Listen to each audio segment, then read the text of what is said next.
conversation and inspiring stories. So, every Thursday night, magsasama-sama po tayo gabi-gabi ng every Thursday at magkakaroon ng kape at pag-uusapan po ang mga bagay-bagay tungkol sa ating buhay. So, ang purpose po ng ating pag-uusap palagi is to help you guys find your passion, your purpose, and find your way to your dreams. So, for tonight, we will be having a special guest. He is an actor and also a singer who has appeared on national television multiple times. He is John Kenneth Fukuhara. Hi po. How are you? That's good. So, it's a very chill conversation lang ito. So, para lang tayo nagkakwentuhan, pero we have an audience right in front of us. So, also feel free to have your coffee anytime. So, could you tell me more about what you do? First is, siguro simulan ko dun sa nagtrabaho ako. I'm a licensed customs broker.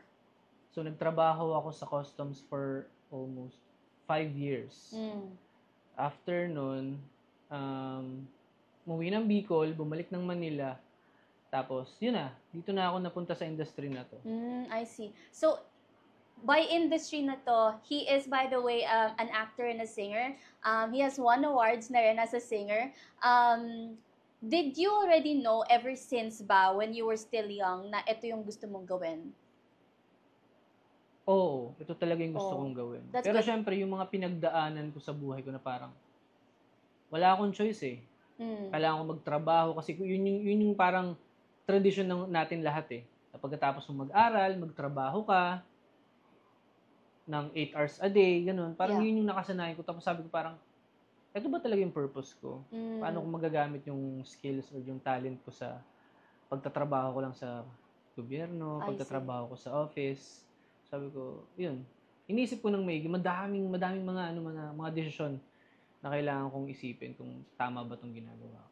Pero it's a very common thing, I think, na magsimula at a career na you're not very sure yet if it is really what you want. Pero you mentioned acting and singing is something you've always wanted to do. Parang, how did you find your way? Was it, since you mentioned na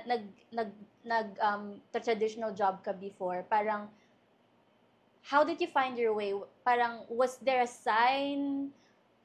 How did you find the courage to pursue? Nung una, sabi nung wife ko, kasi dati pa lang mag-boyfriend, girlfriend pa lang kami dati. Sabi niya, try mo kayang kumanta sa ganito. Sabi ko, ayoko. Kanta-kanta lang tayo sa video. Okay lang, ganun. Sa bahay lang, ganun. Tapos nung tumagal, sabi ko parang gusto ko nga talaga mag-perform. Sumayaw, kumanta, mag-acting.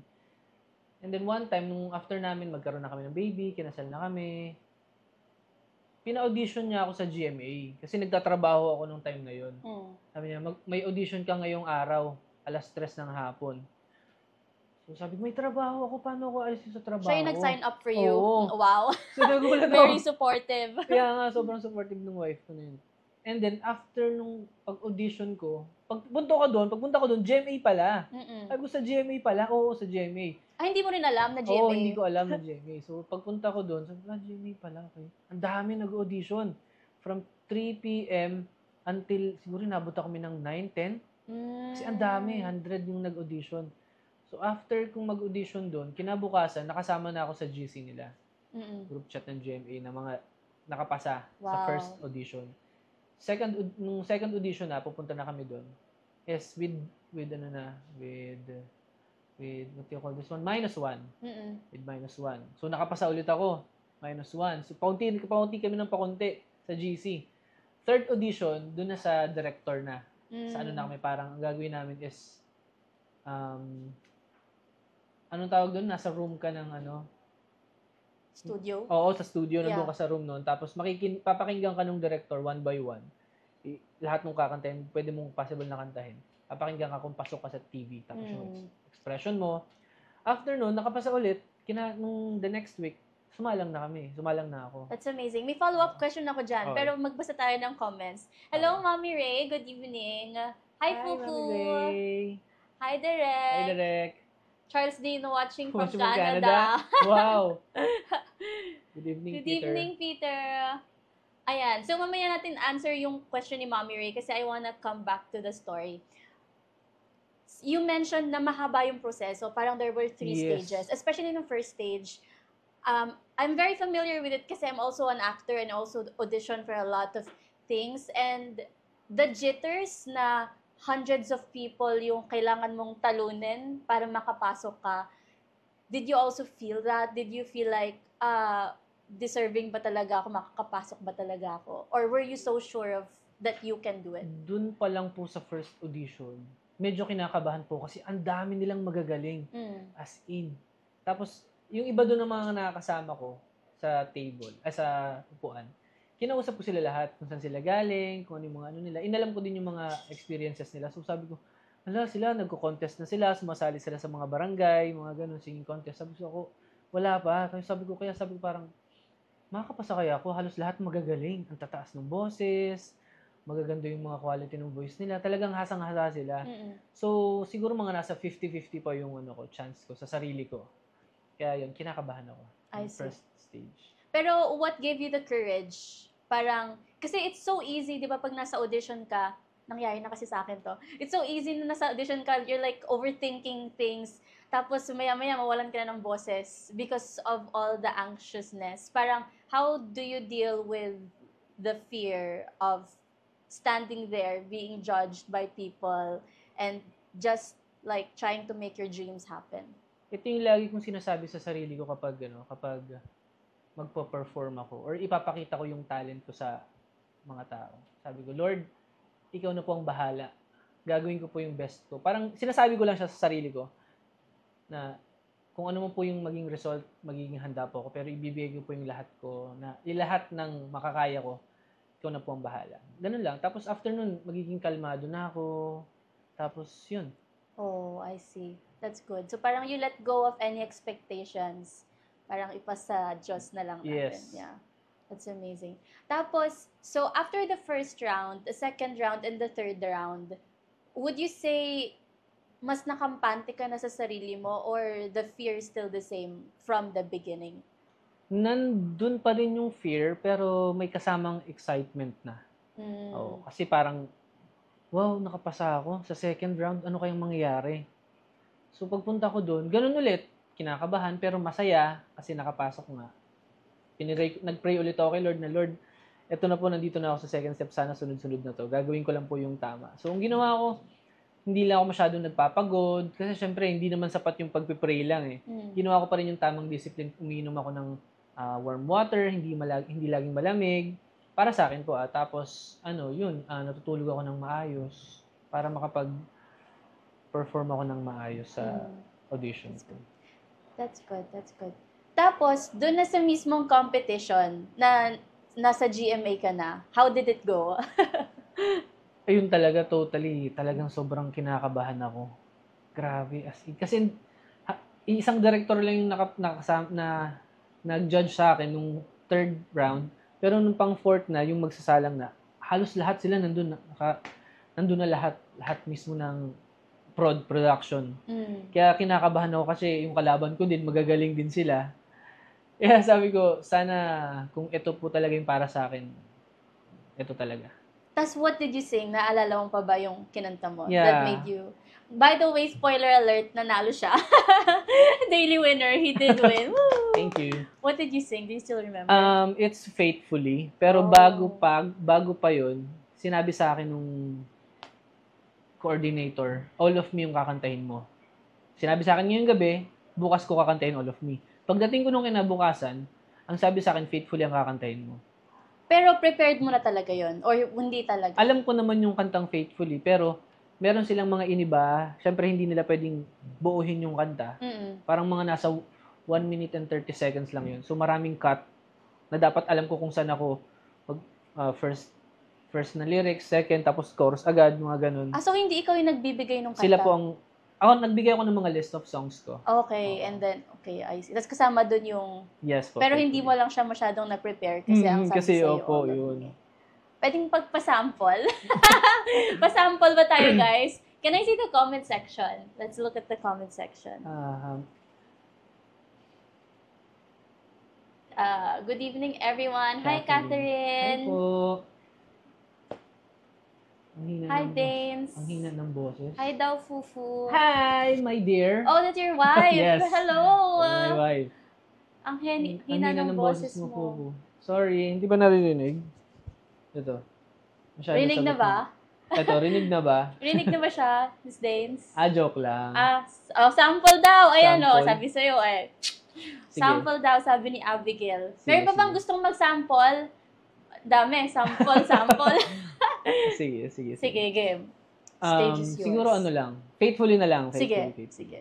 First, ano natin. Game. How I run into the midnight sun. Wheels go round and round. You're on my mind. Yun lang. Thank you. Sayang, nabitin ako. Joke Oo, lang. mataas kasi yun eh. That's amazing. That's so Thank you, good. thank you. That's so good. Tapos, when you were in the competition itself, syempre marami kang kalaban doon. How was it like being, I'm not sure kasi doon sa competition, meron bang mga other parang audience doon Yes, while you meron. were watching? Meron po. Kasama din yung wife ko doon. Oh. Kung sumama siya manood. Madami. Siguro dito mga nasa 15 left and right. That's so cool. Tapos, and then, I was also informed that you also, nalumabas ka na rin sa television with teleseries Yes and all po, that. yes. Wow! Saang teleseries? Siguro yung Maybe you're pinakamatagal proud kong of. exposure, it's Yeah. Pulang Araw talaga. Matagal kong exposure. Wow. I'm a Japanese soldier. Tapos Japanese lines din ako, binibigyan kami ng script. Oh, ay nanonood yung mama ko noon. Mama, baka napanood mo siya. That's so cool. Paano naman yung journey mo to that Pulang Araw? Hindi siya basta-basta lang eh. Kasi kung makikita mo siya sa TV, parang simple lang, ganun lang yung barilan. Pero hindi siya madali kasi mainit, yung pagtitake mo, yung pag nag-action na, hindi ka pwedeng umalis sa set kasi kailangan kayo doon. Susukatan kayo aangulan kayo ng camera. Mainit, tapos puyat, yun talaga yung kalaban mo. Pero sobrang nakaka-satisfied kasi yun yung gusto ko eh. Yes. Umacting sa camera. Yeah, worth it naman yung pawis. Literal. Pero with regards to you being able to get that project, how was it? Siyempre, baka may mga viewers din tayo ngayon na really want to get into the national television space, ganyan. How was the process like? Bago kasi ako makapasok sa lumalabas sa teleserye, ang una, di ba, nung kumanta ako? After kong kumanta doon, may kumontak sa akin na kung gusto ko daw mag-taping. So, inisip ko, ano yung taping? Ibig sabihin pala niya doon taping, yun yung mag-shoot ka sa mga teleserye. So, sabi ko, sige po, try ko po. So, nung binigyan niya na ako ng pagkakataon makapunta doon, hindi ko pala alam na hindi sinasabi ko anong oras matatapos yung shoot. So, sabi ko, may biyahe po kasi ako ng 8 p.m. pa uwing Bicol. Sabi, hindi ka nagsabi, Vic. Akala ko po kasi 8 hours lang. Kasi yung trabaho, di ba? 8 hours lang yung trabaho. So, doon na nagsimula yung journey ko. Oh. Was it hard to get the role? Or parang, nung nilapitan ka nung manager or talent, manager ba yun? Talent coordinator. Talent coordinator. Did you have to audition for the role or binigay na lang sa'yo? Siguro, hindi po, parang kailangan ko mag-send ng photo ko. Yeah. Half body. Tapos, Tapos, video din, di ba? Videos din. Kailangan ng VTR para malaman nila kung pasok ka dun sa role na yun. That's amazing. That's amazing na at a short time. Kailan nga yung GMA mo na? February siya, tapos after ko nun, March, nagsimula na ako nun. Oh, this year lang? Yes, last year. Last year. Oh my gosh. Sobrang bilis pala for you. Tapos ngayon nagti-theater ka na. Yes po. That's amazing. So, are you still doing your 9 to 5 job, yung traditional job? Wala na. Na lang, freelance na lang ako doon kasi parang kailangan kong gamitin din yung license ko as a customs broker. So, yun. I see.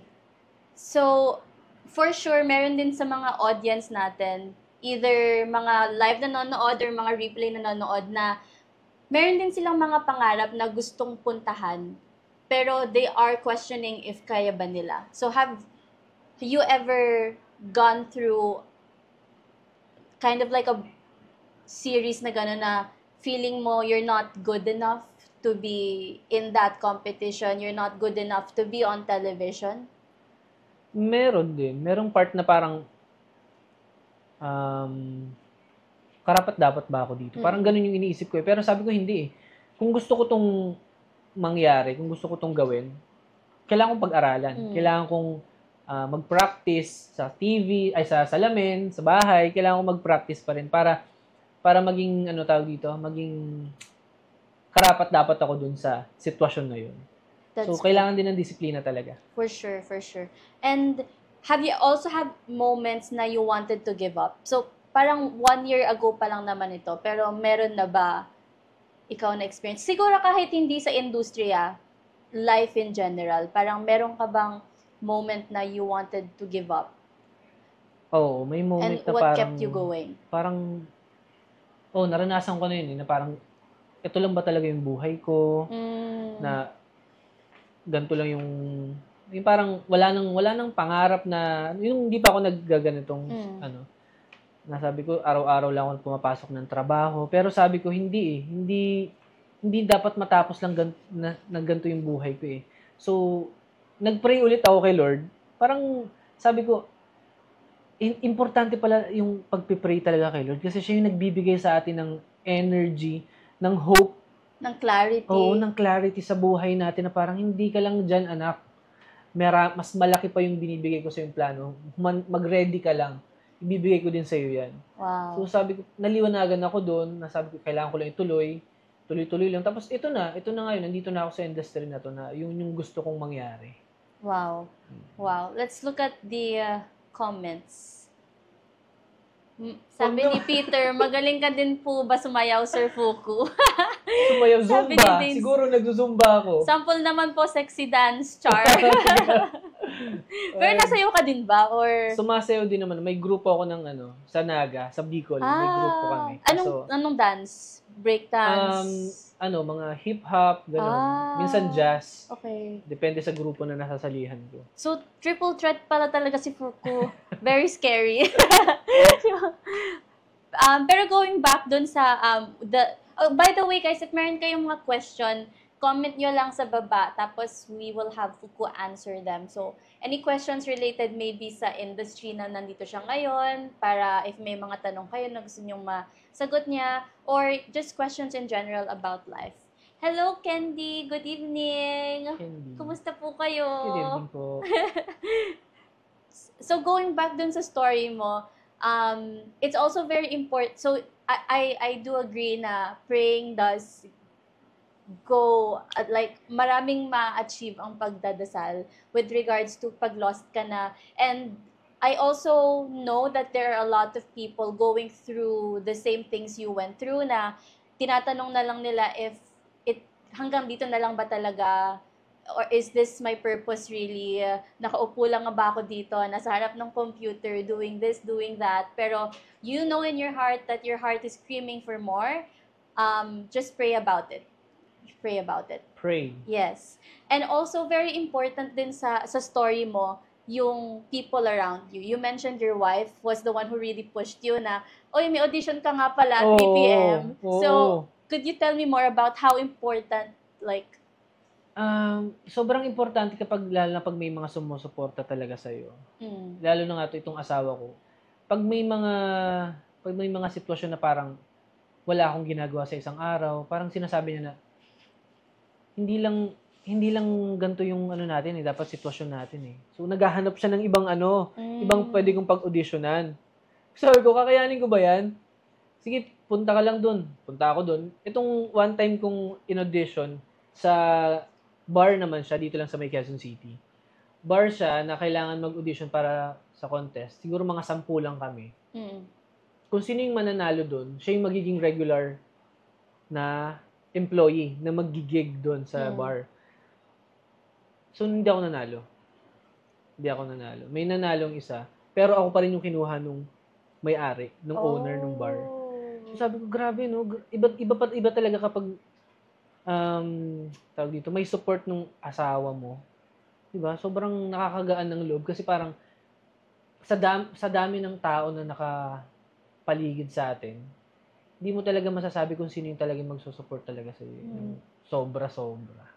And you're so blessed to have like a partner who really supports you sobra. all throughout. Sobrang blessed. Yeah. And I think that's very important then parang in finding relationships around you, especially in a life partner, someone who sees you for you at the same time, nakikita niya rin yung potential in you and really pushes you na, hindi, go, natatakot ka, baka mag-fail ka, okay lang, nandito ako, iyak mo sa akin, gano'n. Yun nga, parang siya pa yung parang ako, sabi ko sa sarili ko, parang, kaya ko ba to? Sasabihin niya, kaya mo yan. Sabi ko, ako nakakaramdam, hindi ikaw.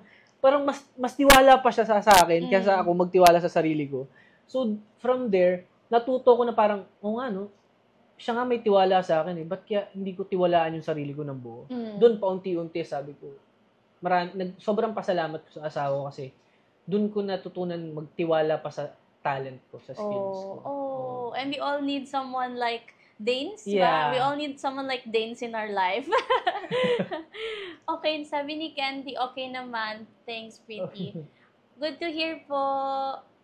Yeah, pero going back din sa sa relationships, ang amazing lang din kasi darating talaga yung times na yung imposter syndrome natin darating sa utak. Parang sabihin na, di mo naman kaya yan.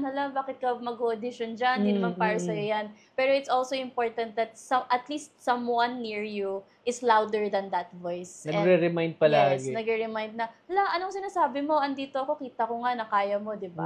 So it's so cool that you have someone like that in your life. Sobrang swerte. Yeah. So, and for sure, ngayon na artista ka na, meron ding mga, grabe yarn, sabi niya. so for sure ngayon na artista ka na, may mga hard days pa rin. Kasi, for sure, where you are now, eto na ba yung dream mo since you were young or meron ka pang bigger dream for you and your family? Bigger dream. Sa akin for now, ito yung dream ko talaga, mag-perform. I love to perform kahit sa pagsayaw, sa pagkanta, sa pag-acting. Yun talaga yung love ko eh. Pero yung pinaka-big dream ko, ano ba masasabi ko? Yung masayang family. Siya talaga yung pinaka-big dream ko, which is nangyayari siya ngayon. Kaya sabi ko, hindi lang yun, kasi sa lahat, sa family, sa side ng family ko, sa side ng family ng wife ko, at saka sa mga kaibigan ko, yung parang yun yung gusto kong dream na lahat masaya. Lahat umaasenso. Yun yung masaya eh. Isa sa pinakamasaya. So, you're living your dream na? Yeah, sobra. Maraming mga challenges, maraming mga pagsubok, pero kaya eh, kasi masaya ako sa ginagawa ko eh. That's so nice. So, talking about the challenges and mga pagsubok ngayon. So, ngayon na nandito ka na sa industry, are you doing what you love? How do you deal with hardships and challenges? And parang may mga specific ka ba na pwedeng i-share sa kanila na baka pagdaanan din nila? Siguro sa paano ba? Unang-una kasi ang problem ng tao is pera, di ba? Pera talaga eh.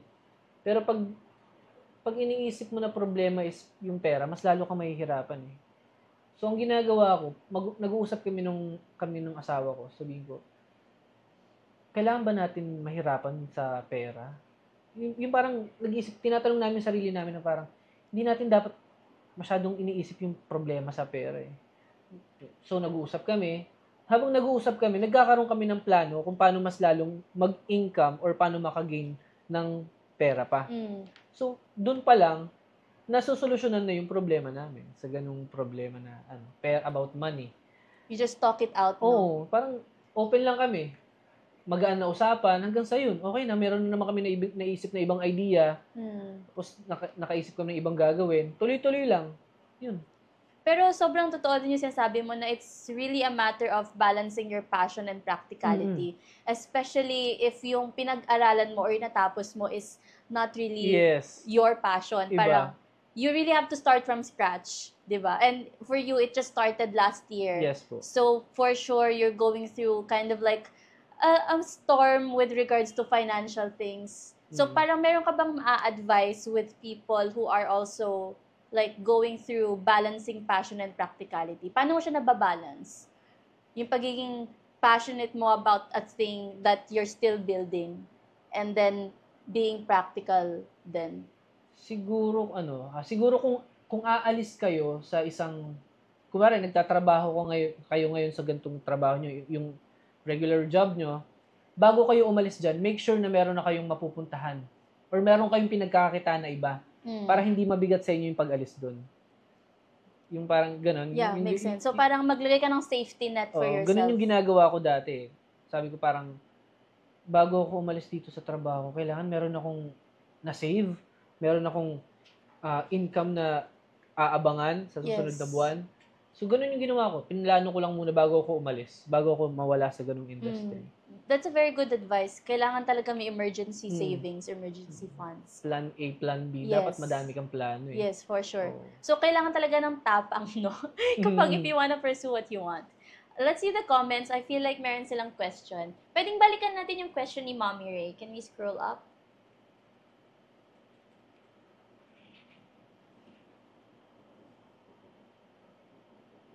Ayun. Ano daw mas love mo, singing or acting? Love ko, singing or acting? Singing. Oh, singing talaga. Kasi sa singing, may kasama ng acting yun eh. Oh. Parang, di ba syempre pag kumakanta ka, kailangan may emosyon. Oo, pinapakita mo yung emosyon mo dun sa kinakanta mo. Para siyang script. Oo, para siyang script. Pero may so, parang tono. ganun na din siya. Singing and acting na din siya. True. The same time. Ito sabi ni Peter, sa lahat po ng talents niyo, Sir Fuku, ano po pinakagusto niyo? Yun, no? Yun, no? Yun Hidden nga. talent ka ba? Gusto mo i-share? Singing talaga yung pinakagusto ko. Parang dun ko nare-release yung emotions ko. Ito din, meron din question si Mommy Ray. Many times ba na disappoint ka sa acting, singing, or dancing mo? Yung parang nagkulang yung effort mo? Maraming beses. Lalo na nung parang nagsisimula akong sumali sa mga competition. Maraming beses na sa pagkanta ko, may one time pumiyok ako. Tapos sasayaw naman, may one time nawala ako sa steps ko. Parang yun, normal naman eh. Siguro normal naman na nade-disappoint ka sa mga bagay na yun. Pero syempre, para maiwasan mo yung disappointment sa sarili mo, kailangan mong aralin, kailangan mong magkaroon ng disiplina sa sarili na parang kailangan kong aralin yung kanta ko, kailangan kong aralin yung sayaw, yung pag-acting, para sa susunod, magawa mo na siya ng tama. True, being prepared talaga. And it does really happen na ma-disappoint ka sa sarili mo. Lalo na sa ating mga performers, laging sinasabi, di ba, yung your last performance, ano yun? Nakalimutan ko. Yung parang your last performance is kind of like what defines you. And parang ang hirap na yung last performance mo is not too well. Nakakatawa yung comment ni Miss Candy. Yung payment of 90 na has been successfully processed. Sabi ni Danes, nakakuha siya white hair while using teeth. Isa pa yun sa talent ko. Ha? Pag binubunutan ko siya, kasi may maliit siyang medyo nag-love yung brain ko doon. May maliit siyang uban, white hair sa ulo. So, wala kaming tiyan na gagamitin. Yung pang ganun. So, ginagamit ko yung ngipin ko. Ba't di mo na lang kamayin? Kailangan Hindi ngipin? kaya ng daliri eh. Kasi Hindi kaya ng daliri. manipis. Oo, maliit. So, ginagamit ko yung ngipin ko pantanggal. Diba? Dami talent, diba? Wow, hidden talent. So, eto naman. I have a question na susunod. So, you mentioned na, of course, you're very talented and you're also a very persevered person. Pero, if you would say, which one is more important? Talent ba or perseverance? Parehas eh. Wait lang. Siguro from your own experience, ano yung mas nakatulong sa'yo? Is it your talent or perseverance? Ang hirap, no? Oh. Parang nahirapan ako, no? Kasi parang, Pero I agree, pareho naman talaga. no? Parehas eh. Kasi parehas ko ginagamit sila eh. Pinagsasama ko sila eh. Mm. Pinagsasama ko sila eh. Oo, parehas. Para sa akin, Pareho. parehas. Pareho. I see. Pero meron ako nabasang libro, sabi niya na persevered people in the long run will always or will more likely outperform talented people who are not as persevered. Oo, nabasa ko din yan. Yeah, kasi you can develop talent through skills eh. Parang kasi ang definition ko for talent is talent na you don't have to develop, na sa'yo na lang talaga. Parang pinagkaloob talaga Oo. sa'yo ng Diyos yun. Mm-mm. And then skill naman is something that you constantly work on para makuha mo siya. Mm-mm. And at a certain point, the skill level will match the talent, and if you're really persevered, it can even outperform the talent ng mga Mas lalo pang lamangan yung talent. Yeah. Oo, tama. Oo. So, pero for sure, talent is very important. Isa din. Yeah, totoo. Yeah. So, new comments? Jefferson Madara. Sir Jeff. Hello po. Hello, Mama. Love you. Uy, maling. Sabi ni Peter, grabe naman po yung bonding niyo ni Mrs. Oo, grabe talaga. Kagatan Siyempre. ng hair. Oo, pag hapon, yun yung pampatulog niya. Tatanggalan ko ng uban dito. ng buhok. Maya tulog na. Thank you, Danes. Galing ni Madam Host. Ikaw din, magaling ka din. Magaling din, nag-host din yan eh. Oh, talaga? For Oo. weddings Hindi, or pag events? mga ano lang namin, mga normal na events lang namin. Magaling siya Oh, I mag-host. see. Pakilala mo siya kay... kay Direk. Wala na Joke bantay lang. si baby. Ay, oo nga, tama. Wala nang bantay si baby. So, for those who are watching naman, na meron ding mga sarili nilang pangarap, pero parang they feel stuck. So, you mentioned, di ba, you also had that moment na you were at a job, tapos you felt like, kino-question mo na, is this really what I'm meant for? So, for those people na is also stuck, they feel stuck, what would you say is the first step? Kasi, di ba, parang, syempre, it's gonna be a long journey ahead. Pero, it's always the hardest. Yung first step is always the hardest. What would you say is that first step that they can take if they do feel stuck? Ako, siguro, ang ginagawa ko kasi minsan parang pag gusto kong simulan yung bagay, lumalabas lang ako sa bahay, tapos naglalakad ako, tumitingin ako sa mga malalayong lugar, tumitingin ako, tapos iniisip ko lang kung anong dapat kong gawin. Parang nagmumuni-muni ka lang, parang gano'n. Tapos, kinakausap ko ulit si Lord na, Lord, i-guide niyo po ako sa gagawin ko, sa mga susunod na gagawin ko sa path. Bigyan niyo po ako ng magandang tamang pag-iisip sa gagawin ko sa susunod na journey na tatahakin ko. So, yun. After ko nun, pagbalik ko ng bahay, buo na ulit. Alam ko na yung mga dapat kong gawin. Para sa akin, yun yung ginagawa ko lagi. Lagi ko lang kinakausap sila. Okay.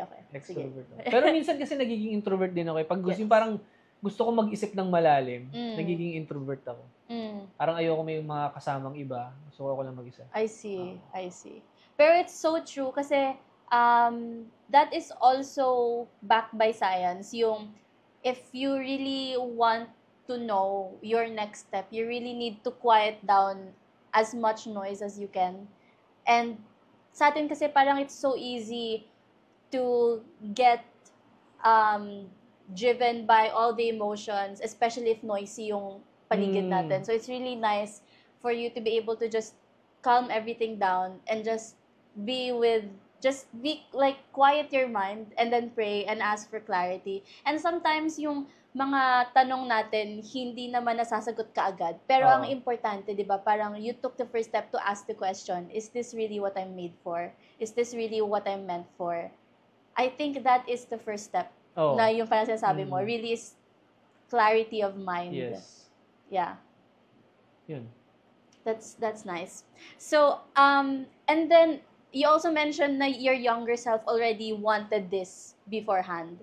Kasi nung bata pa lang ako, sumasayaw-sayaw na ako. Parang sayaw lang ng mga pambata, kumakanta-kanta din sa bahay namin. Ganun yung pinapagawa sa akin ng mami ko sa bahay namin. Lalo pag may bisita. Yeah. Pag may bisita, ako agad yung pinafront ng mami ko. Kanta ka, sayaw ka. Ganun. Yung mga bibong bata. Sa mga tito-tita sa harapan. Ganun, may bisita. Sige na. True. meron bang time in between of yung child na yon and you before you went into the industry na you really were trying or not like even like really dreaming na sana nasa TV din ako, sana kumakanta rin ako. Were there moments like that? May ganung moment. May ganun. Parang, ang galing kumanta nun. Makakanta kaya ako dyan? Parang ganun iniisip ko. Tapos nung elementary ako dito sa Muntinlupa, nagkaroon ng audition, naalala ko pa yun eh.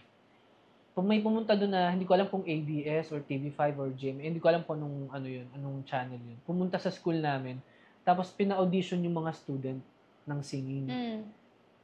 Hindi ako nakuha. Oh. Kasi sabi ko parang ito na yung pagkakataon. Pero hindi pala talaga yun yung, ibibigay kasi sa'yo ni Lord yung tamang panahon eh. True. Sabi ko hindi pa siguro yung time ko. Kasi bata pa ako. Kailangan pa siguro akong mahasa. Yeah, lahat tayo may sariling oras. Oo. And ang mahalaga is you try and try. Pero Yes. do you have like an advice sa younger self mo? If there's an advice you could give to your younger self na nasa posisyon na yan. Posisyon na yun. Siguro sasabihin ko sa kanya dati. Dapat siguro, ang ginawa mo,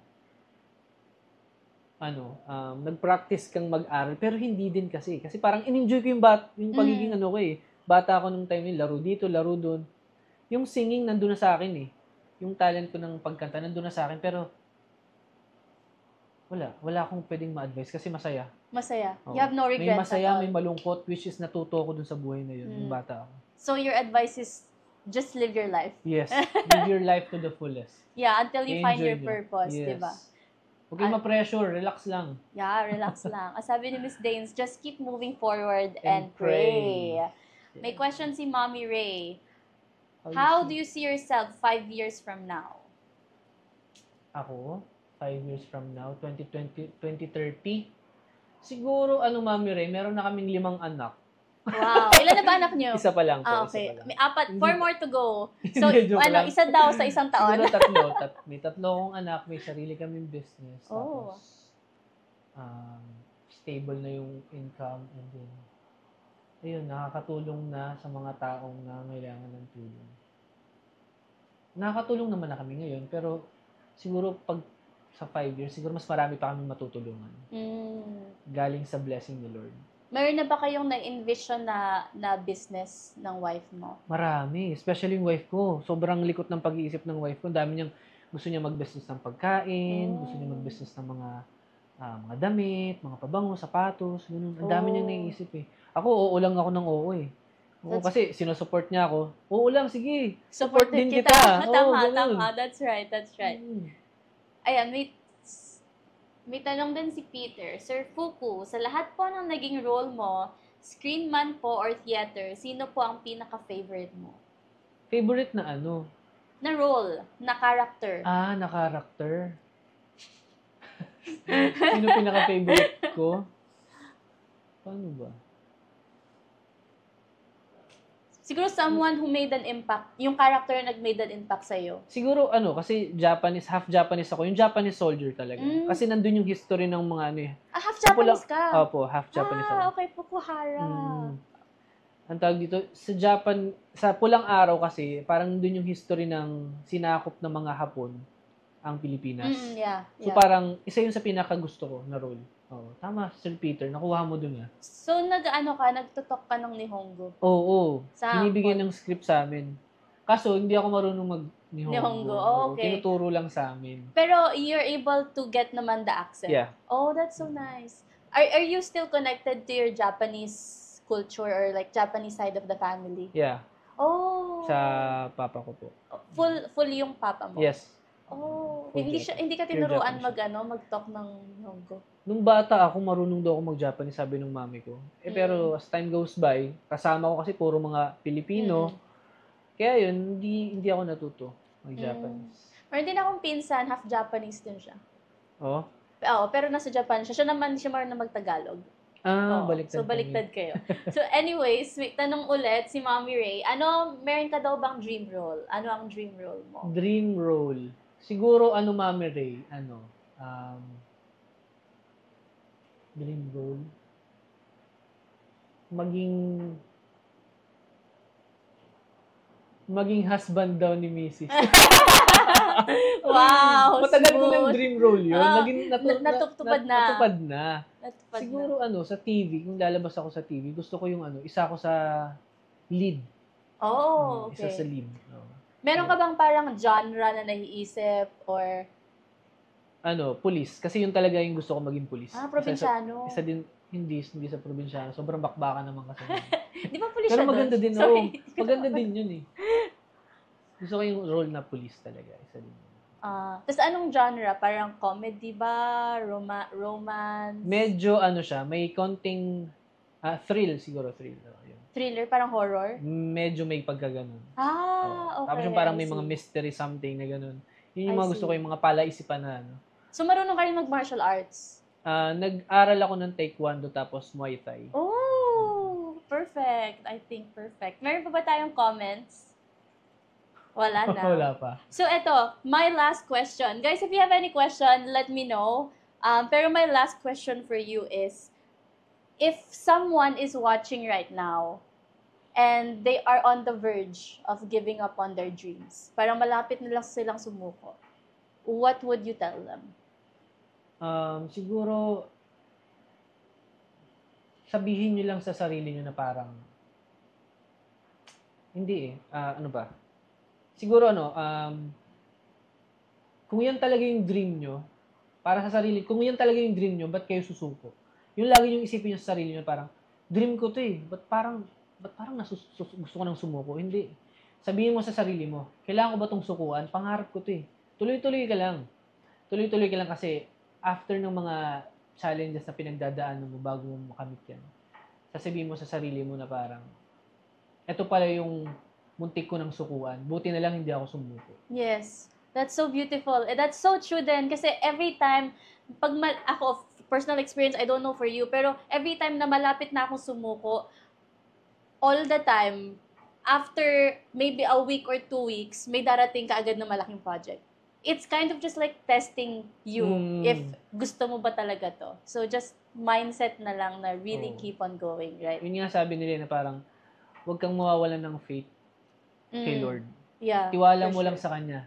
Hindi pa yun yung right timing siguro. Diba? Yes. Binibigyan ka pa niya ng chance na wag sumuko. Kaya wag kang sumuko. We all have faith. our own timing. Yes. So, ayun, Sir Fuku, saan ka nila mahanap? Do you have any social media? Meron ka bang mga upcoming projects na you wanna plug, na pwede nilang abangan? Siguro, pwede nyo akong ma-follow sa Facebook ko. It's John Kenneth Fukuhara. And on my IG, it's Fuku_John. Tapos, abangan nyo ako sa, May Ilonggo Girl. Wow! Police ang role ko doon. Wow! Appear! Hindi pa lead, pero police. Police ang role ko doon. Tapos huhulihin namin sino pangalan nun? Si Venice. Venice Hermoso. Cool. Yun. Abangan namin yan. Thank you so much, Fuku, Thank you po. for today. Thank you for Thank you so having me much, guys, for being with us tonight. And we will see you next week. Bye!